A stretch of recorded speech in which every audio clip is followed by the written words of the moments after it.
Marcus Spears here on the Rich Eisen Show from ESPN. So let's jump to the playoffs of the 8 teams remaining, the team to beat. And I know even just asking that question when there's a 15-win team that can three-peat sounds ridiculous, but there are some stout competitors, to say the least. Who's the team to beat of the remaining 8 in these playoffs, Marcus Spears? Rich, I got to go Baltimore, man. I got to go Baltimore. And it's one thing that scared me, beyond the obvious, right? And the apprehensiveness is, obviously, you put the Chiefs up there with an asterisk, right? Like, they got to be, well, we'll deal with them. We're going to talk about everybody else, but this is probably the team that we need to isolate and feel more comfortable about them taking care of business. But I think the AFC Championship last year for Lamar is going to put him in a position to do anything he has to do to win these games. And you know as well as I know, Rich, sometimes the do-over is the best thing to happen to you. And to find yourself in this position. And that's from a mental part with Lamar, because I've said it before. I think Patrick Mahomes is the best quarterback in the NFL. I think Lamar Jackson is the best football player in the NFL. And there's a difference in that. Even though Lamar plays the position at a very high level, just quarterbacking out of the pocket, I still think there's a magnetic energy around this dude that he can do whatever he wants to do at any time on the field when he makes his mind up to do it. And last year, I was frustrated and came on after the AFC Championship because I felt like he was playing coy and he was trying to be too careful and not just letting it all hang out. I think he does that this year, man. And obviously we know that beast that he has in the backfield with him. They dictate so much of what you can do defensively. Derrick Henry, yep, I see y'all putting up King Henry. Oh, yeah, with the smile on his face as he's running 40 yards down your throat. I mean, my God. Knowing that I'm bigger than my old lineman and nobody can catch me once I break through the second part of the line. But yeah, man, and then too, I think this Mark Andrews, I think Todd Monken, the offensive coordinator, has figured out this Mark Andrews, Isaiah Likely usage. And Rich, I'm gonna be honest with you. I think it's the most dominant thing in these playoffs is those 2 tight ends on the field at the same time, because you have to put big personnel on the field to try to defend them. And I don't think safeties and linebackers can defend either one of those guys one-on-one situations. Marcus Spears here on the Rich Eisen Show. So while we're isolating teams, let's isolate the home teams and the Ravens, who you just said is the team to beat outside of maybe Kansas City. So let's isolate the Rams, Commanders, and Texans. If you had to choose one to go on the deepest run, if not threaten the whole shooting match, it would be who? Marcus? The Rams, man. Why is that? The Rams. Why is that? Because one, McVay. I think McVay is as good as it gets, and that performance that the defense coordinator Shula put on against Minnesota, even though he took it from Detroit the week prior, was phenomenal. But I think there is something to Stafford in these moments, his ability to execute, along with Sean McVay, Puka and Cooper being healthy, this offensive line being back intact, Kyron Williams. But, Rich, I'm not sure if I'm higher on a singular group in the NFL than this young defensive line from the Rams, bro. They are absolute menaces. And I think they can dictate games. And we saw a lot of that against Minnesota. Obviously, the challenge gets heavier with Philly and that offensive line and what they can do. But the team that I think can challenge out of the NFC, because I have Philly going to the Super Bowl.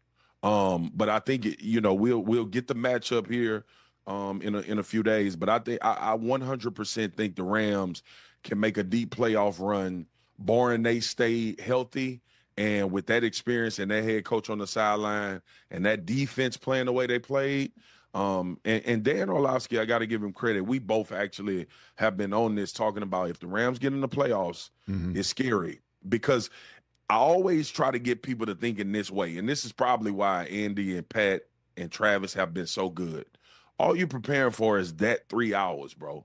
You're not worried about next week. You're not worried about playoff positioning. You're not worried about keeping guys healthy. What kind of minimal usage can we give a guy and still be effective? everybody is involved. It's all hands on deck. So you're getting the best coaching, you're getting the best plays, you're getting the best situational football, and you're obviously getting the best performances out of these guys that do it time and time again. And I think the Rams have a little bit of that mixture as well. So based on what you just said, do you take the Ravens and the Eagles to face each other in the Super Bowl? Is that what you're saying? Yeah, right that's now? who I got. That's who I have in the Super Bowl, man. Wow. And I'll probably be proven wrong by Kansas City. Listen, I chose Kansas City the Tuesday after Labor Day. I stuck with them on game day morning when our producers there give us two options to because you're smart, mulligan. Rich. Well, I mean they give you an option at Thanksgiving and at the outs before a single playoff game's played on Wild Card Weekend, and I stuck with it. And I appreciate you saying that I'm smart.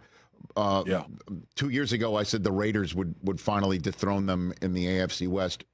Really, one of the worst calls I've ever had. That's okay, man. Behind the fact that the Miami Heat shouldn't trade for Giannis, but that's a different story from a different day.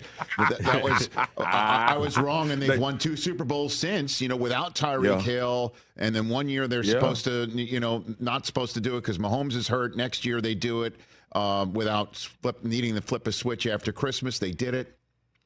I mean, that's why you isolate them. You know what I'm saying? So I'm a LeBron guy, right? But it's like the conversation with Jordan and LeBron, right? I think you put those two in a conversation, and I'm not here to fight basketball, but I think when you're having the conversation about greatest of all time, it's those two, and then everybody else that you want to introduce into that conversation, you got to have a crazy, crazy argument. And there's still some apprehension about is the third guy, which is some people that's Kobe, some people Kareem, and is the third guy really like these two? And I think that's how you think about Kansas City. Like, man, like this is Jordan, and we know the Ravens are good. We know Detroit is good. We know that the Buffalo Bills are good and Josh Allen. We know that. But until like they do something, we got to isolate these guys, and they are the only ones a part of that conversation. So it's almost like when you learn in school the understood you in a sentence. That's who the Chiefs are right now. Yeah, they understood you. No, and I know you just made that analogy to the current playoff positioning. I think at the end of the day, potentially the Jordan LeBron argument that we see from different generations now might be Mahomes and Brady one day. Like that may be it. And I don't know, the Kobe is somebody else. It could be Lamar. I don't know. It could be Lamar. It could be Josh. Right. Yep. Could be. Like Burrow. I think like Burrow got to obviously they've got to fix things in Cincinnati. But I 100% agree with you, man. Look, if Pat wins this third one now, I got a question for you. You interviewing me, I got a question for you. All right. If Pat wins this third one, and we've seen what he's done in his career, is it legitimate to have a conversation about him being the greatest of all time? Well, not yet. Not yet. Because Brady did it. Brady did it into his mid-40s. Brady did it. Brady did it with one coach. Mahomes is not going to be able to do that. I don't know if Andy Reid's going to